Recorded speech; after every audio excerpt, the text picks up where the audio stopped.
não basta só você saber todo o assunto. Você tem que ir na malícia, tem que saber algumas estratégias ali no momento para fazer a prova, né? No momento de fazer a prova. Porque assim você vai conseguir estar muito mais focado e muito mais, como posso dizer, mais completo, 100%.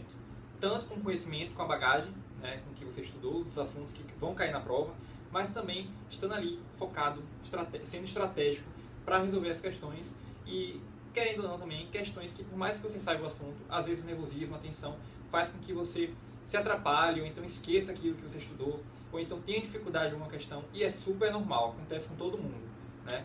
Então eu acho que com essas dicas, eu acredito com essas 5 dicas que eu coloquei aqui, e que eu vou ler, e depois eu vou colocar melhor, vou aprofundar melhor aqui no canal, você vai conseguir chutar questões que você, talvez, por um momento de nervosismo, de tensão, ou que talvez você realmente não saiba, não lembre, não tenha estudado, possa garantir e acertar mais uma questão, por mais que você não tenha estudado e por mais que você esteja nervoso, tenso ali naquele momento.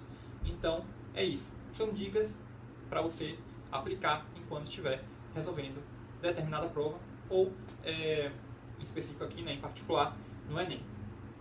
Mas essas dicas também vão servir para qualquer outra prova que não seja Enem e que seja de múltipla escolha, né, de preferência, porque eu acho que a maioria das dicas que eu coloquei aqui é em relação a dicas, né, a questões envolvendo múltipla escolha, né, como tem A, B, C, D ou E. Então é isso, gente. Vamos lá. Bora para mais um vídeo. Como eu falei, eu estou com as dicas aqui no computador, é porque eu coloquei essas dicas lá no Instagram. Mas aí aqui no canal, eu acho que é até melhor eu falar isso aqui, porque eu consigo aprofundar mais, eu consigo falar melhor, né, trazer mais exemplos e detalhar tudo isso, cada dica. Porque lá fica muito superficial, eu só coloco a dica. Então aqui eu consigo falar um pouco mais a respeito. Então vamos lá. Como eu falei, são 5 dicas. E aí eu vou começar aqui com a primeira. Tranquilo? Vou ler aqui. Identifique os padrões. Essa é a primeira dica.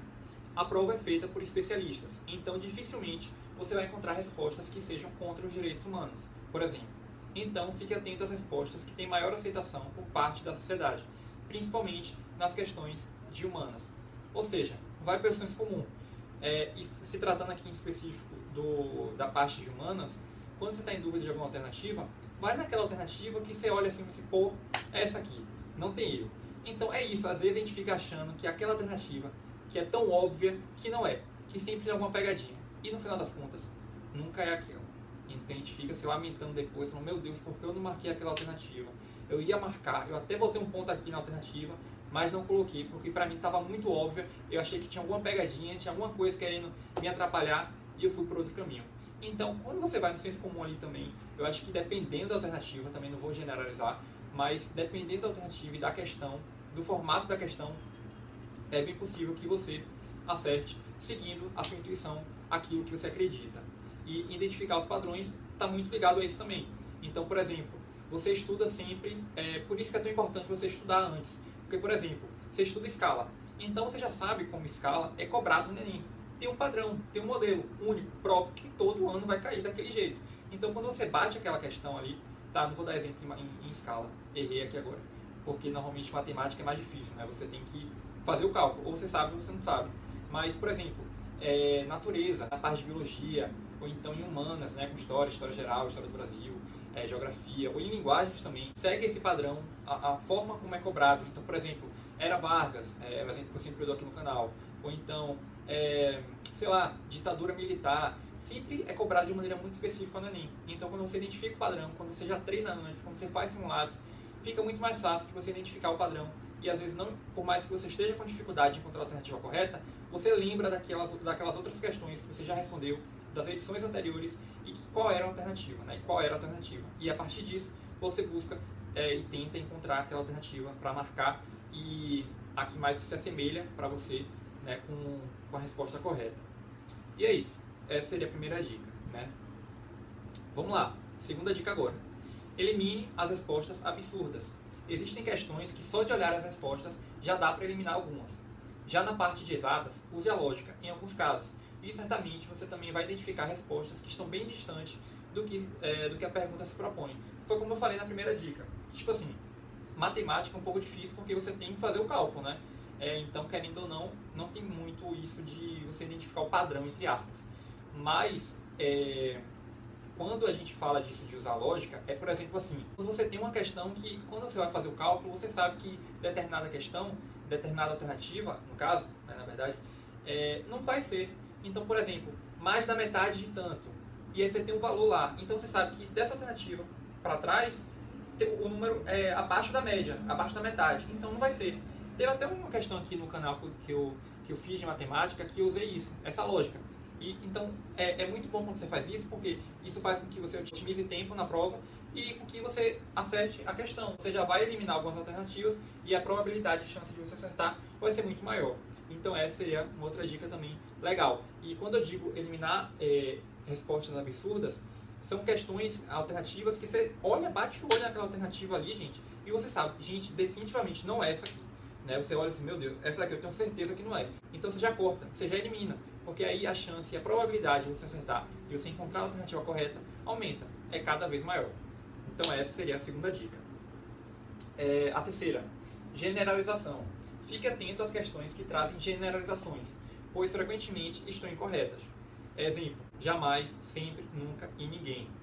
Ou seja, isso pode ser um indicativo de que se trata de algo que pode ser eliminado, facilitando o seu chute. Então, algumas questões contêm tanto, blá blá blá, exceto, jamais, sempre que. Então, assim, são palavras que é para você ficar com o pé atrás. Não estou falando que está errado, que já é para você cortar, mas fica com o pé atrás, porque normalmente quando generaliza desse jeito, provavelmente, né, é bem capaz que esteja errada.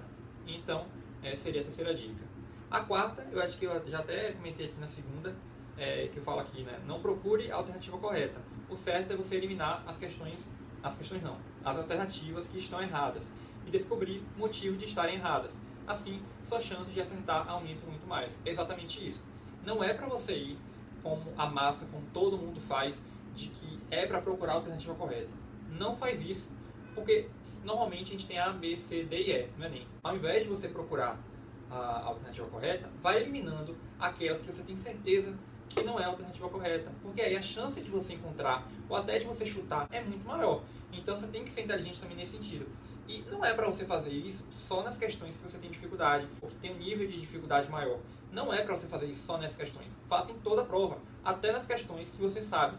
Porque assim você evita de passar por algum deslize, de correr o risco de não prestar atenção e errar uma questão por pura bobeira, por pura desatenção. Então essa seria a quarta dica. E uma dica muito boa também, não só para quem deseja chutar aquela questão porque não sabe, mas também para quem vai fazer a prova por completo e precisa ter um suporte e uma estratégia, né, uma dica ali prática para usar e não errar, ou então marcar uma alternativa incorreta por pura desatenção. Então essa seria a quarta dica. E por fim, meu povo, a última dica é em relação à repetição de questões. Normalmente a prova apresenta questões que são bem semelhantes, principalmente na hora de identificar o que é falso ou verdadeiro.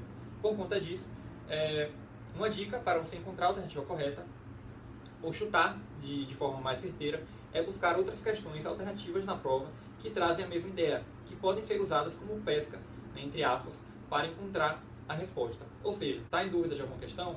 Pula, deixa para responder depois, não fica batendo cabeça aí, maluco, neurótico, pensando naquela questão. Não, vai para outra, vai buscar uma outra questão, porque assim, talvez, quem sabe, isso que você está na dúvida, está em outra questão, e aí você usa como pesca, né, para encontrar a alternativa correta. Ou então, enquanto você está fazendo outra questão, você está ali, por mais que você esteja lendo outra questão, você está pensando nessa outra, que você não encontrou a alternativa correta ainda, né, inconscientemente. E talvez você lembre da alternativa correta, ou então lembre do assunto. Então seria uma ótima dica também, uma outra dica, na verdade, para você usar e aplicar nesse momento de chutar no Enem. Em caso de dúvidas, como eu sempre falo aqui no canal, é só falar comigo aí nos comentários que eu estou respondendo vocês, ok? Então esse foi o vídeo, eu espero que vocês tenham gostado. E mais uma vez, obrigado de verdade por estarem aqui comigo. Até o próximo vídeo.